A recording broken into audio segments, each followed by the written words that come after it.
Hi, this is Arvin Vohra, and I'd like to briefly explain why I fundamentally feel that civil unions are not enough, why I'm a proponent of absolute marriage equality for gay and for straight couples. This is something that actually many people in the Democratic and Republican Party have opposed, including President Obama, who's in favor of civil unions but not in favor of gay marriage.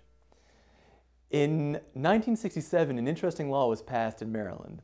And that law made it legal for interracial couples to get married. See, before that, for decades, it had been illegal for interracial couples to get married in Maryland, and actually in most states through American history have had specific laws against interracial marriage. The reason that Maryland passed that law in 1967 as opposed to 1963 is that there was a Supreme Court case going on, and Maryland, the legislature rightly felt that this law was going to be found unconstitutional by the Supreme Court, which it actually eventually was in a unanimous verdict. So that brings the question, why do we need to call interracial marriage marriage? Why not just call interracial marriage civil union?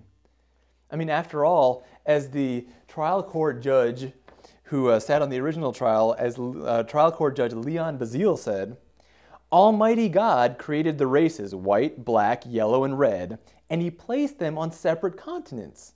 And but for the interference with His arrangement, there would be no cause for such marriages. The fact that He separated the races shows that He did not intend for the races to mix. And those type of pseudo-religious arguments are exactly what you're seeing right now against gay marriage. And I think that, that both types of arguments are equally ridiculous. So let me just say this as clearly as I can, as directly as I can. I support absolute equality in marriage. And ideally, that should be done by having the government get entirely out of marriage. Leave the government out of marriage.